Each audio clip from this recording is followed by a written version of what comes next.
नमस्कार मंडळी, तुम्हा सर्वांचं नवीन एका व्हिडिओमध्ये खूप खूप स्वागत आहे. आता तुम्ही म्हणाल चपातीमध्ये तीळ भरून ही कुठली रेसिपी, हे तर तुम्हाला पुढे कळेलच, पण व्हिडिओ मात्र कुठेही स्किप न करता शेवटपर्यंत बघा. चला तर वेळ न करता आजच्या व्हिडिओला सुरुवात करूया. सुरुवातीला आपल्याला मेन साहित्य आज हवं ते म्हणजे तीळ बघा. तीळ ही तर ना मी गावठी घेतलेत, जे की बिन पॉलिशचे आहेत बघा.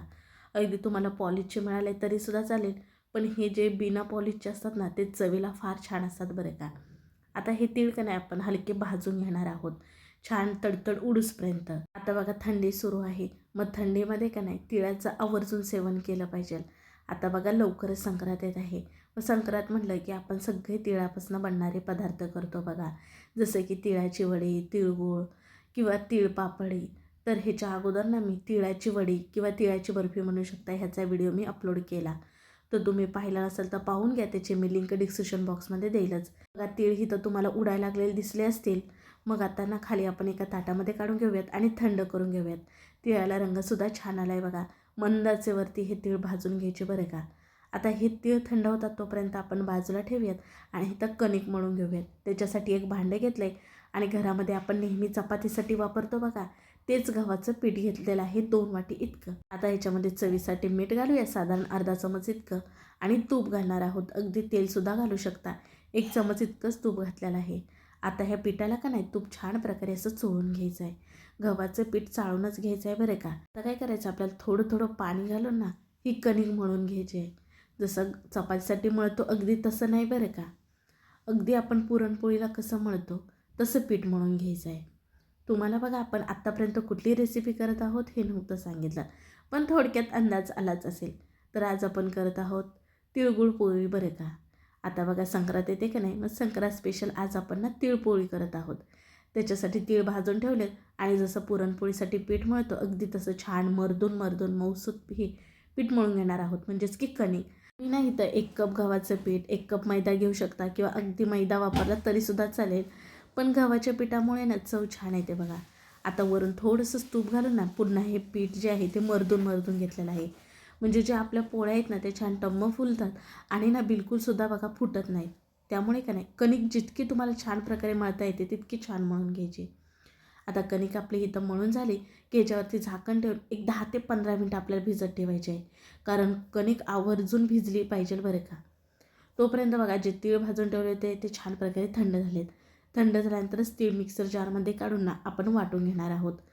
हलकेच भरड वाटून घेणार आहोत, अति जास्त बारीकसुद्धा वाटायचे नाही. आपल्याला ह्याच्यामध्ये घालायचं गूळ, तर गूळ बघा इथं मी काळाच वापरलेला आहे, जो की केमिकली विरहित आहे बघा आणि असा मऊसूत आहे. एकदम बारीक बारीक चिरून घेतला आहे. आपण 1 वाटी तीळ घेतले होते ना त्याच्यासाठी पाऊण वाटी इतका बारीक चिरून गूळ घ्यायचा. आता संपूर्ण इथं गूळ मी घालून घेतलेला आहे. आता मिक्सरला ना आपण बंद चालू करत ना वाटून घेणार आहोत. आता बघा तिळाचं गुळाचं छान एकजीव झालेलं आहे, म्हणजेच की इथं तिळगुळ पोळी जी आपण करत आहोत त्याचं ना आपल्या इथं सारण तयार झालं.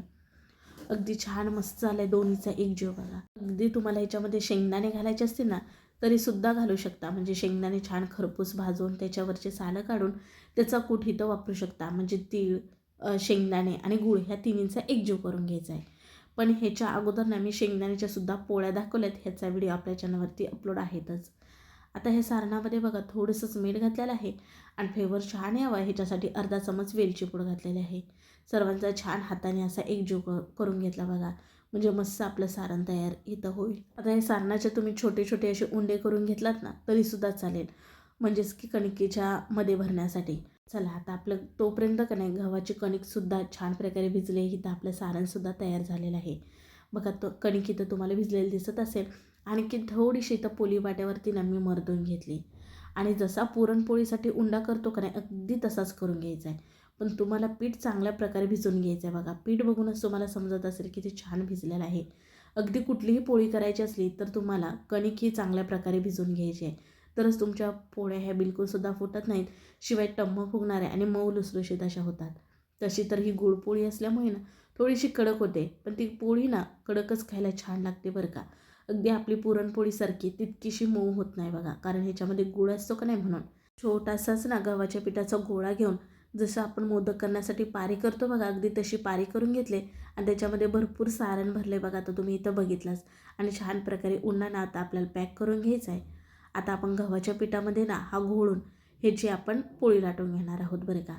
सारण सगळीकडे फिरावं म्हणून ह्याच्यासाठी उंडा हातावरतीच असा गोल फिरवायचा आहे बघा, म्हणजे सारण हे सगळीकडे पसरलं जातं. आता आपण हलक्या हाताने ना लाटून घेणार आहोत. अति जोरात लाटायचं नाही, एकदम हलक्या हाताने लाटून घ्यायचं आहे बघा. ही गुळपोळी आहे ना ती अति जास्त मोठीसुद्धा करायची नाही, मध्यमच जरा जाडीची करायची बघा. आपण पुरणपोळी कशी मोठी लाट करतो अगदी तशी करायची नाही. दोन्ही बाजूने थोडंसंच गव्हाचं पीठ भुरभुरून घ्यायचं आणि ही पोळी लाटून घेणार आहोत आपण. बघा बिलकुलसुद्धा कुठे पोळी आपली फाटत नाही, कारण कणिकच आपण तेवढी छान प्रकारे भिजवून घेतली. आणि जे सारण भरलं होतं ते तुम्हाला इथे दिसतच असेल, अगदी छान कडेपर्यंत गेले, कुठे गेलं आणि कुठे नाही असं नाही बघा, मस्त सगळीकडे गेले. पोळी अलटी पलटी सारखी करायची, म्हणजे कुठेही जर जाड वाटते तिथे लाटून घ्यायचे आणि ज्या कडा असतात ना त्या मेन छान झाडायच्या बघा. आता इथं का नाही आपली ही पोळी लाटून झाली. आता आपण ही भाजून घेणार आहोत. त्याच्यासाठी तव्यामध्ये तूप घातलं आणि ही पोळी घालून घेतली. आता मस्त का नाही इथं तूप लावून खरपूस भाजून घेणार आहोत, कारण तशी तर आपण पुरणपोळी वगैरे दुधामध्ये बुडवून खाऊ शकतो, पण ही पोळी ना अशीच खाल्ली जाते. त्याच्यामुळे ना तूप लावून छान खरपूस अशी भाजून घ्यायची. भरभरून असं तूप घालायचं बघा. पोळी ही फुललेली आहे आणि छान खुसखुशीत झाले, तुम्हाला इथं अंदाजावरनं समजत असेल. आणि रंग देखील बघा अगदी छान सुरेख आलेला आहे. आता ही भाजलेली पोळी आपण काढून घेऊयात. पोळी भाजत असताना गॅस मात्र जरा फास्ट ठेवायचा, म्हणजे पोळी अति कडक होत नाही. आता बाकीच्यासुद्धा पोळ्या मी अशाच भराभर लाटून घेत आहे आणि बघा इथं भाजून घेत आहे. अगदी तुपाच्या ऐवजी तुम्ही तेल वापरलात ना तरीसुद्धा चालेल, पण पोळी म्हणलं की तूप हे आलंच नाही का. अगदी बघा ही सुद्धा छान पोळी फुललेली आहे, मस्त दिसायलाच बघा किती छान दिसते. हिवाळ्यामध्ये का नाही आपण तीळ आवर्जून खाल्ले पाहिजेत. तीळ खाण्याचे खूप सारे फायदे आहेत बरं का. तीळ खाल्ल्याने ना रोगप्रतिकारशक्ती वाढते, शरीराला ऊर्जा मिळते, त्याचबरोबर हाडे मजबूत होतात, पचनक्रिया सुधारते, फायबरमुळे त्वचा आणि केसांसाठी चांगलेच असते, हृदय निरोगी ठेवते आणि रक्तातील साखर नियंत्रण करण्यास मदत करते, कारण ते ना प्रथिने, खनिजे आणि अँटीऑक्सिडंटने समृद्ध असतात. असे बरेच तीळ खाण्याचे फायदे आहेत. आता बघा तुम्हाला तिळाच्या पोळ्या जरा जास्तच भाजून दाखवल्या, अगदी छान फुललेल्या होत्या का नाही. अति जास्त जाड ठेवायच्या नाहीत बघा, अशा पातळच जरा करायच्या. ह्या पोळ्या का नाही अगदी 15 दिवस ठेवलात ना तरीसुद्धा खराब होत नाहीत, फक्त जरा ना अशा सुकवून ठेवायच्या आहेत बरं का. म्हणजे पूर्वी बघा गावाकडे कुठला सण आला किंवा ह्या गावातून त्या गावाकडे जायचं झालं ना तर अशा तिळाच्या शेंगदाण्याच्या पोळ्या करून जायचे, म्हणजे त्या कशा लवकर खराब होत नाहीत ना त्यामुळे. आणि ही पोळी काही दूध वगैरे ह्याच्यासोबत खायला हवं असं काही नाही, तुम्ही कोरडी जरी खालात ना तरी देखील खायला खूप सुंदर लागते. मस्त वरती आता मी तुपाची धार सोडले आणि खाण्यासाठी पोळी एक नंबर लागत होती तिळाची बरं का. तीळ खाण्याचे फायदे तर तुम्हाला सांगितले, त्यामुळे आता संक्रांत लवकरच येत आहे. नक्कीच तुम्हीसुद्धा ही तिळाची पोळी करून बघा आणि मला कमेंटमध्ये सांगा तुमच्या घरी आवडली का. तसं बघायला गेलं तर आपण तिळाचं गुळाचं जास्तीचं सेवन करत नाही, मग ही तिळगुळ पोळी नक्कीच अवश्य करून बघा. मग कसा वाटला आजचा व्हिडिओ नक्की कमेंटमध्ये सांगा. व्हिडिओ जरासुद्धा आवडला तर पटकन एक लाईक ठोका, व्हिडिओ शेअर करा, म्हणजे ते सुद्धा आवर्जून करून पाहतील. आणि हो, चॅनलला सबस्क्राईब करायला विसरू नका.